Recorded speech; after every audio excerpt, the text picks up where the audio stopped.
Again, thank you for being with us today. To begin the program, I do want to recognize first and foremost B.J. Davidson, who's a Senior VP Foundation. B.J., please come and join us and bring welcomes to our many friends. Thank you, B.J. Always good to see you. Good to be here. It's a real pleasure to be here today. Not only am I getting to meet some new friends, I'm learning some new things, and I'm going to give a plug to Bethany, who's going to speak next. Who just told me she's president of our Circus Arts Club here at WVU, and I asked her if that was like trapeze and swallowing swords and whatnot, which is not. But it's like Cirque du Soleil. I didn't know we had a group here that hangs from silks and whatnot, and maybe next time we'll knock out the ceiling, and we'll have you know, a little drama maybe. So anyhow, good. Well, again, I'm really happy to be here and bring greetings from the WVU Foundation. It's a real pleasure to be part of that fine organization, and as I've done in the past, I want to give a little bit of update about where we stand with the fundraising progress, and certainly today's a day where we acknowledge and celebrate the gifts to certainly this college, and we want to talk about a little bit about where we're going overall institutionally and what the campaign has done so far. I'm happy to report that CPAS is at 98% of your campaign goal. 98. Great, 98. There you go. So Dean, quick trick questions for you here. I'm ready. When we hit 100% for your school, will you have all the money you need? No! No, okay. And will your faculty? Yeah, will your faculty, will you have all the money you need? No. Okay, come on, faculty. All right. How about students? Do you have everything you need? No! All right. So we're going to keep going, which is what we do here. You may have heard a few weeks ago the foundation announced that we'd surpassed our $1 billion campaign goal, and as of September 30th, I'm happy to report we're at $1,010,118,572.23. Let's left the cents off, but obviously we're very happy to be there. And one of the cool things about this campaign is it's not just about large gifts, which always help, of course, but there are 86,000 donors who've made over 340,000 gifts to WVU since we started this campaign a number of years ago. And clearly, it's not about just adding up the money and what the total is, it's about what we do with the money that we're given. And when you look at some of our campaign priorities, gifts that support our undergraduate student experience account for about $490 million of that total, and gifts that support our graduate programs are about $108 million. So basically about $600 million, or 60% of the money that has been raised directly benefits students every day, with another $103 million for faculty support. So we're going to try to ramp that up a little bit between now and December 2017. But the important thing is that in terms of looking at what it's done for students, during the campaign, we've established 704 new scholarship funds, and we have a total of 1,900 endowed scholarship funds at the foundation. So that means that nearly a third of our total scholarships given at all time has been given during the State of Minds campaign. 25 new endowed professorships, 27 new endowed chairs, hopefully will help us retain and attract our best and brightest faculty and researchers to the institution. So we have a lot to be grateful for, and certainly we're grateful for the support of everybody who's here today. But we have a lot of work ahead of us, and we're committed to keeping the momentum going. So thank you for all that you do. Congratulations to our honorees today. It's a very special day, and a very special part of this institution, and I'm very happy to be here. So thanks again. Thanks, BJ. Thanks again. Good to see you. Always fun. All right. It's like, give BJ a raise. He's a funny guy. I didn't see that anywhere. Okay. Well, let's talk about testimonies now. Why give? Why make a difference? I'd like to invite Bethany McPherson to the podium to speak about make a difference and who provides the scholarship support to you. Bob Huggins. Oh, there you go. That's a transition in there. Okay. Hi. My name is Bethany McPherson, and I'm a sophomore and a sport and exercise psychology student here at WVU. I'm very dedicated to my education, and I strive to take in as much knowledge as I can, but my true passion lies in something very untraditional. I'm an aspiring circus artist, and my goal has been to incorporate my interest in the mental aspect of sport with my love for circus performance. And the professors of CPAS have shown me a clear-cut path to achieving that goal. On top of that, the university has given me the platform that I need to share my passion with my fellow students. I am the founder and the president of the WVU Circus Arts Club. As the first circus arts organization in the state of West Virginia, my peers are finally able to experience something that they used to see as unattainable. They are gaining strength, body awareness, creativity, and coordination through practice and performance on aerial silks and lyra. All of this would be impossible without the scholarships that I have received from CPAS. With a hectic schedule of balancing my role as a student and my role as a club president, I am only able to work 10 hours a week if I want to stay sane. Time is very precious to me, just as it is to most other students. Money that I have received from scholarships has helped me to afford rent in Morgantown, so I don't have to drive 30 minutes home and back every day. Due to the generosity of donors, I am able to focus all of my time and energy on my education, my own personal circus development, and the development of my club. In addition to this, I am able to save money and am not required to take out as many loans. The constant rise of college tuition and living costs can trigger stress in a lot of students, and at times this stress can be hard to handle. It would be impractical for me as a student to try and work a full-time job, and my parents told me that I can't live off of them forever. So the scholarships help to fill in the gaps that a part-time job can't. I would like to thank all of those that have contributed to the scholarship funds of the College of Physical Activity and Sports Sciences. Your immense generosity has helped to keep me and many other students on the track to success. Thank you.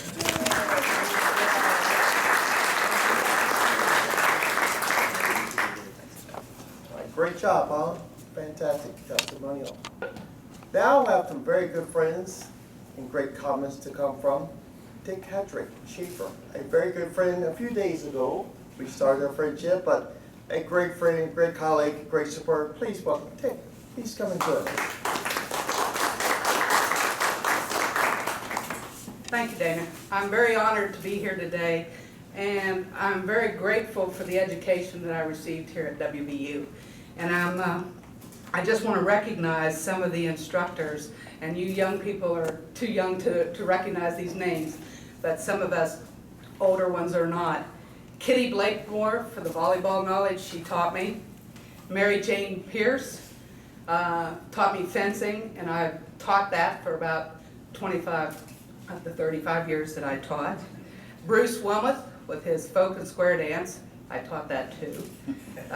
Casey Wiedebusch, even though I hated modern dance, taught me to ballroom dance, and I did teach that as well. Charity White and Whitey Gwynn for their knowledge of the body, anatomy and physiology, so that I was able to somehow manage to pass the athletic training certification and was an athletic trainer before I retired. So I just want to say that the education that I received here helped me to do what I did for 35 years at, get this, Penn State. Penn State. But you notice what color shirt I have. What color tie I have. Yes, I have always been a West Virginian. And my sister was a cheerleader as well. So we have strong ties. And my father was a football player here many years ago as well. So again, I'm very grateful for the education that I received, and I'm very happy to give a little bit back to the school that gave me and the education that I had to teach for 35 years, to coach for 29 years, and to kind of be an athletic trainer for a little while. Anyway, thank you again. Thank you, Take John Spiker down and you wave him to another trainer sit down there. Oh, great job, huh? How about Thomas Cook? Please come forward. I met Thomas, where? Naples, Florida. And we started chatting, became instant friends. I guess I'll ramble, but I wrote all this stuff down. And I want to tell you about going to Scotland. And we were in Dublin. And there were a few people that, you know, the Guinness Museum is there. And on the top floor, there's a panoramic view of Dublin. And all of a sudden, somebody started singing Country Road. Well, I want you to know that West Virginia is known very far and wide. And anyway, as I was coming across the mountain this morning, I was thinking from Stanton, Virginia. The first time I ever came across to West Virginia was a 23-hour bus trip. And that was my first day. The second time I was state. And I came here on a baseball scholarship. And thanks to two special people. One was Scotty Hamilton. He was the first All-American basketball player at West Virginia, 1942. Had to be an umpire in the league I was playing in. And my high school physics teacher, Charlie Geis. So I got a scholarship. And so just to tell you, why did Jan and I make this gift? And I think our faith is that the gifts that we have, we must share. And we have a lot of gifts. One of them, first one I'm going to mention, I don't want to share, is my wife.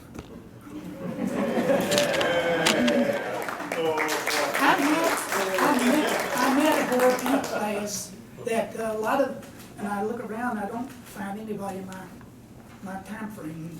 Maybe there are, you raise your hand if you will. But I started here in '53, and in '55, West Virginia University had done an analysis and said 3/4 of all the graduates left the state for employment. So they required us to take this course. And I think it was 140, well,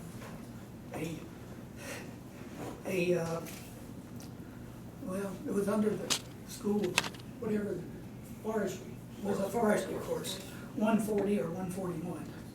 And it was talking about the West Virginia assets, the gifts, all that they had. And so, and it talked about what they didn't have. And by the way, everybody that had to take that course except engineers. So I figured they were concentrating on me, not those engineers, because I wasn't here on the engineering scholarship. But in any case, I met Jan in that class. She's from Charleston. I'm from Virginia, born on a farm with no running water, no electricity, and horses and mules. So I progressed from that point. And Jan and I both graduated from high school, and it was a year later that we came to West Virginia. In fact, Jan went to Morris Harvey, I think, initially, but I came here because I got a half a year. I went to vocational technical school, radio and TV repair, and then I got my diploma that summer and worked after that till I got the scholarship the next year. That comes into great play later on in any type of degree. Enables me to go into advanced, well, as long as I can pass the minimum in physical, advanced ROTC, which I did. And I spent a career, didn't intentionally, or had no intention. I had 4 brothers. We all served. 3 of them, those brothers, attended Glenville State Teachers College, or were attending it. So anyway, 27 years later, I get out. I was in the area of command control, communications, and air traffic control. So Jan and I got married, and I immediately left her for a year. And I lived under the snow on the Bering Sea in Alaska. And then we started a long career. And she made a home wherever we moved, which was lots of places, like Okinawa, in Korea, London, Texas, Mississippi, Illinois, and 8.5 years in the Pentagon, which was the roughest of all of them. And after that, I headed up Washington Operation of Space Applications Corporation. But anyway, there was another gift that I had, and that is having Steve Herrick as my baseball coach. Because he was a guy, he said we'd get back at 2 or 3 o'clock in the morning and driving from Richmond or Citadel, the old Southern Conference. And he said, guys, you don't have to come practice tomorrow, but go to class. And when my grades came out, he wanted to know how we were doing. So we had a great interest in that. And I think the last thing that took us over the top is that we have attended the Rhodes Scholar in Naples, Florida, the last 3 years. And we were extremely impressed with Dr. Gee and this concept that the mission of West Virginia University isn't to support its students only, it's to support the state in statewide because of its land grant mission. So I think that is tremendous. And I guess the idea, when I went through physical education here, let me tell you, and I don't mean to, I know it may be just a point in time, but we learned sports, the rules, and I took anatomy and kinesiology, made perfect grade, and I loved it. I maybe ought to have been a physical therapist, but in any case, it was something that I sense now that CPAC is a more holistic approach to the physical fitness, and I just think that is the way to approach it. I had worked on the YMCA board, and I had watched year after year that after Christmas, the membership went up. And guess what? They were going to work off that by doing weights. And I tried to get on the strategic plan, I tried to get a nutritionist on. And I still believe in it. It never happened, but I believe that's something that we have got to do in this state for sure, and everywhere in this nation. And I had a brother that died because of weight. So, I don't know what it is. But anyway, that's the way I feel about it. Thank you.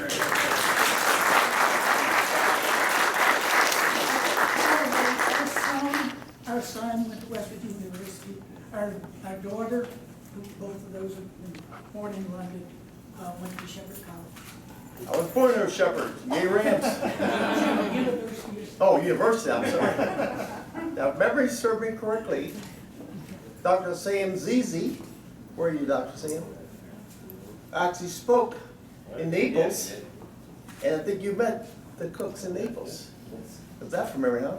You did a great job, Sam. Thank you so much. Thank you. Next, another friend of mine, Sandy Elmore. Please come forward. Sandy and I go back a few days as well. We're actually doc students together, and Dr. Fatfell actually hired us. So Sandy, who's down department chair, and May Halls of Fame as well. Please welcome Coach Dr. Sandy Elmore.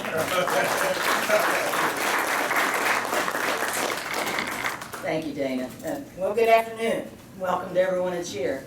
I want to thank Dana, his administration, the faculty, and the staff at CPAS.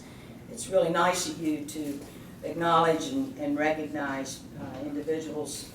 I feel like I'm in a real elite group here, but individuals that care enough and want to give back, and I know all of us do.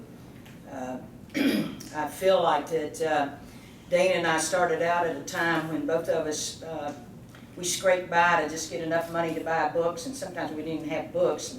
Good books. Yeah, I loaned some to you that I never got back. Forgot that.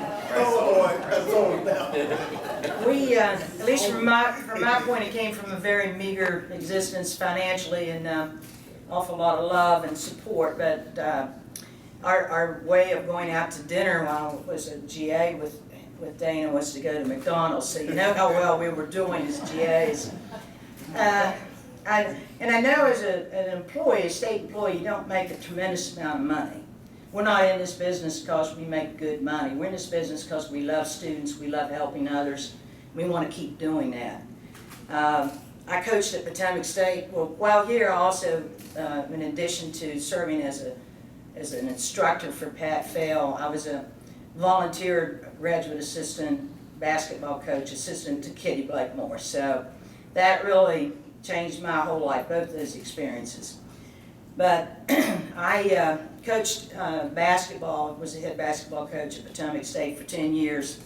And upon leaving my employment there, I set up an endowed scholarship there for a young lady in basketball. I did it through a life insurance policy.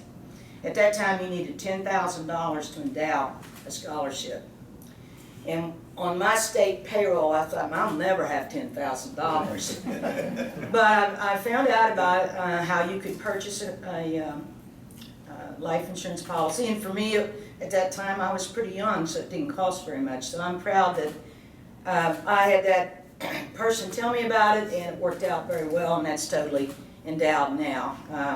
I've also set up a fund for the Dean's discretionary area, which has about $10,000 in it. And recently, I redid my will, kind of getting to that point where you might see retirement somewhere in the future. And you start trying to clean up things. You think, well, I got to do this and got to do that. But I decided one priority beyond my family was to establish an endowment of $25,000 for an academic scholarship in CPAS. It will be for any student in any of the programs, preference given to athletic coaching education or sport management, because those are the two WVU degree programs that I offer on the Tech campus, and just have a little bit of softer place in my heart. All the programs here are important. They're very important. Scholarships, sometimes we don't think of it, but scholarships are what bring these students into our hallways. Testimony right here. And they sit in these classrooms, they sit where you're sitting when they cram for a test or study for a test. We don't have jobs without them. And it's real important that we give back. Someday in the future, there'll be young men and young women who sit where you're sitting, who sit in the classrooms. They'll be here because of the scholarships that we started. They'll choose this because we chose them. So if anything, I hope that perhaps from my meager financial standpoint, I'm thrilled I can do a few things, but maybe it'll inspire other people to think, well, maybe it's every little bit counts, every little bit helps. So as long as we keep helping our young students, we've never made a mistake. And again, thank you all very much. Thank you. You sure, you folks? You sure? Think about that again. I'm not sure I do.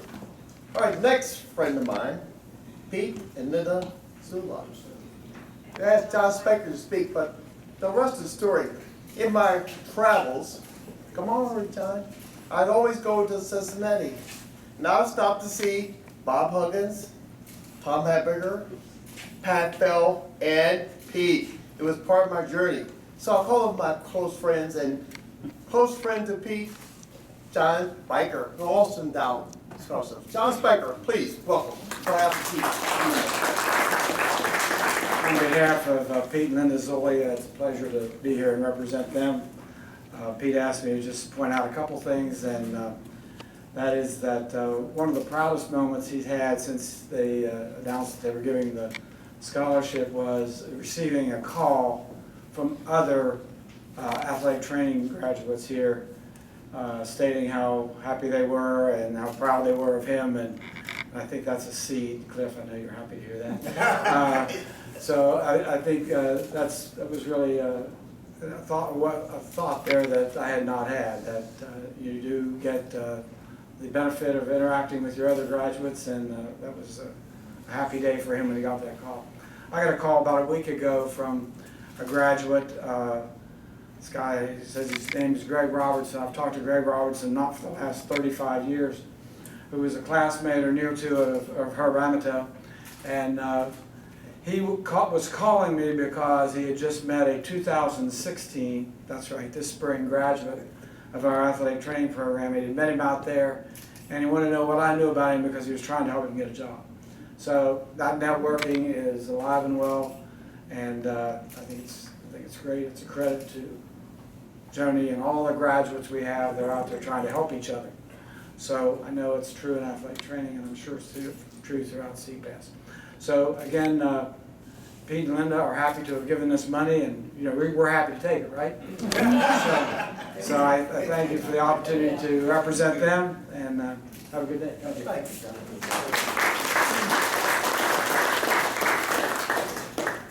I'd now like to recognize our contributors. And please wave your hand or stand and give a shout out. And let's say thank you personally for all you have done for us. First of all, HealthWorks, Rehab Fitness, and Associate John Saber Spiker. John Saber, thank you so much. CFT Inc., Barb Dalton. Barb, where are you, Barb? And your family down in the Pit Allies. Thank you for NYP support as well. Thank you, Barbara. Kathleen Polplank, thank you. Tell us about yourself. Say something about yourself. I'm from Leroy, New York, and I was honored to be a student here. And I just love this place, and my granddaughter is now attending. CPAS? No, she's in psychology. We can talk to you. We have sports psychology. Kip, on that. Jack, where are you? Please sit on that. Thank you very much. Okay. My friend Tick Hedrick Schaefer. Tick, thank you so much for all you've done. Pete Linda, you heard about them, great friends. Tom Habecker. Tom, stand up, wave your hand. What are you doing for a living, Tom? You're waiting to tell us. Dean of Health and Human Services at Columbus State in Columbus, Ohio. And what happens tomorrow night, Tom? I am going to be inducted into the Hall of Fame. Yay, come on, folks. Good job. Sandy Elmore, my friend Sandy, shout out there again. Former Associate Dean, Lynn Hauser and Trina. Lynn, what are you doing now, Lynn? In the Empire up there in Preston County. Trying to live the life, the good life in Preston County up in Kingwood. Gonna have to survive the winter, hopefully. But busy with the Community Arts Center, doing some things there. We're gonna have an Appalachian Christmas variety show. I'm directing it, so December 17th, so you're all invited. And doing some grant writing. We're submitting about $9 million worth of grants on Monday to the Hazel Ruby McLean Foundation for park and rec facilities in Kingwood. So staying busy. Oh yeah, staying busy.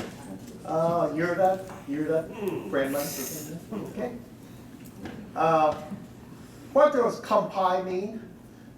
Gumby. Kampai, what's that mean? It's just sort of salute, And where do you do this honor? In what country? in China. Thank you. And country roads in China. That's right. See that? There you go. See, everywhere. Thanks, Lynn. We worked together about 15 years, so welcome back, Lynn. Thank you for your support. It was 19 years. 19? Oh, I think both 19. Oh, okay. I was thinking 4 a few years years. were missing there. Oh, my mind's going. Okay, Scooter. Ichabod. Scooter, is he here? A good friend. Every time I go to Charleston, and when we had W and Marshall basketball game, who would join us for lunch? Scooter, first one there. So Scooter, thank you wherever you are for your support. So another round. Did I miss anyone? Support. Thank them again. Thank you for your support. I think recognize a couple people. Raise your hand, please. Raise your hand. Yes, Melanie, raise your hand. Yeah. What do you do, Melanie? I'm the Associate Vice President for Creative and Scholarly Activity. Yay! She's going to help us donate to Research Wall, representing the university's research component. Also, I think I saw a Patty Anderson. Pat, raise your hand. What do you do, Pat? What do you do? I'm retired. See, that's all we all going there, retirement. But Pat's a member of our Hall of Fame. Pat's a great teacher and coach. Welcome back. Yay, Pat. Did I miss anyone? My faculty here, my chairs here? Thank you. Now it's time to move to the program, which is dedication to our research wall. So if James will join us here, and Melanie joins us over here, And Cliff, you join us for our faculty and our students. So he is the evidence say, please find support for our scholarship. So we reached out to John Gay and his lovely wife, and we said, you know what? We have this dream of working out some research. But didn't have to say like to John.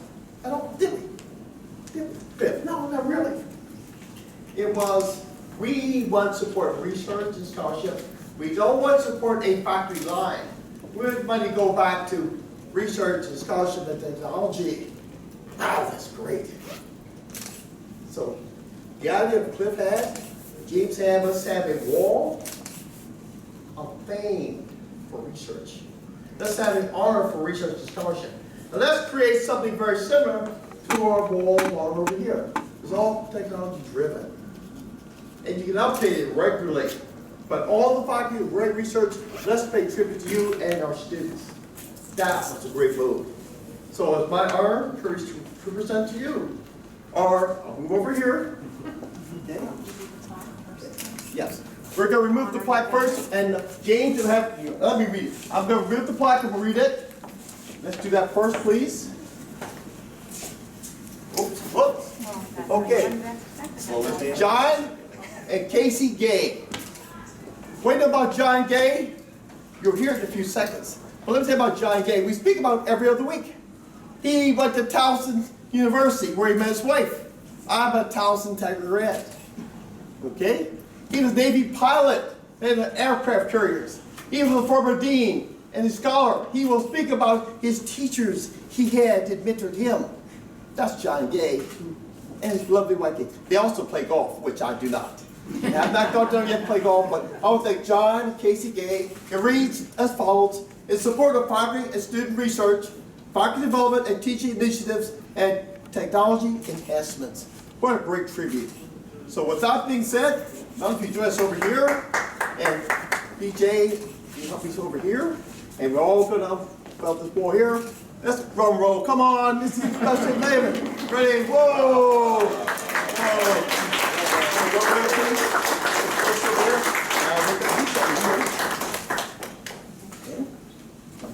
Now, drum roll.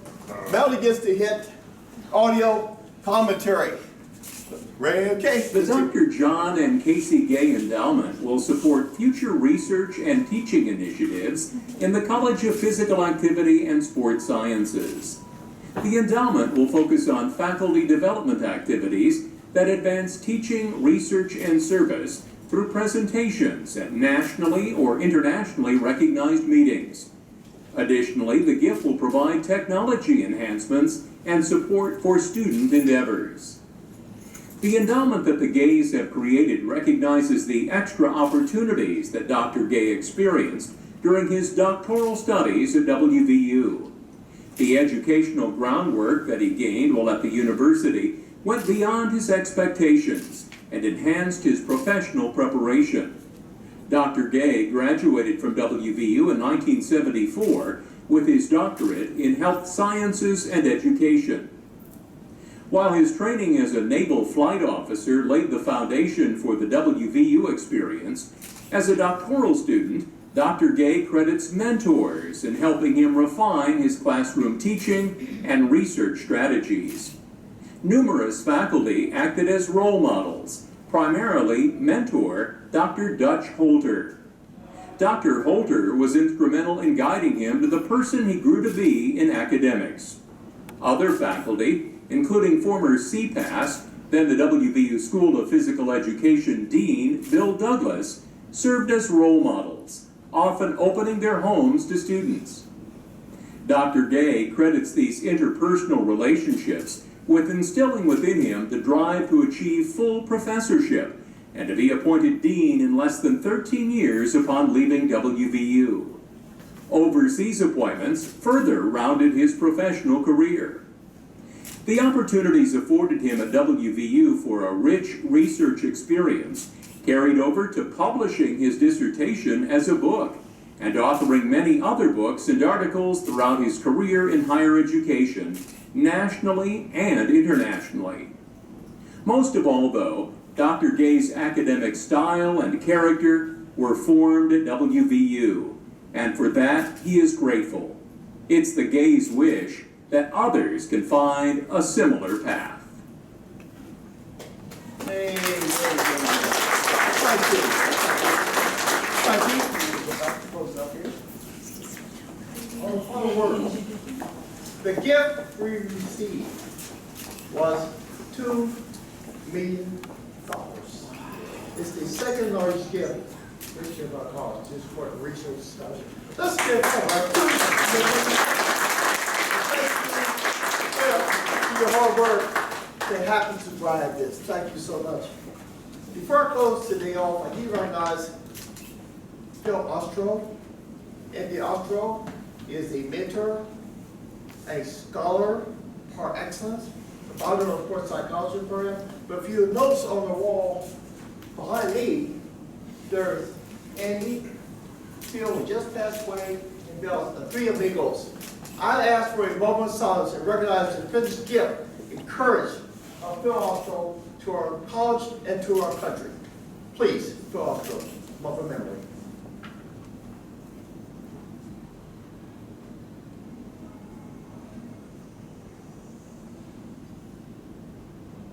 Thank you. Any words that move to reception? Speak now, or I'll see you in a few minutes. Is there anything going to be said about Sam Huff? You want to say something about Sam I would Huff? like to say something. Come on up here. Something I think would be, First, who was Sam Huff? They need to know that. Some may not know. We know, but he and I started here together. I didn't play together. He was on a Fat Boys Faneuil basketball team. And anybody played them, we were the duck pins and he was the volleyball. They just ran interference and so forth. But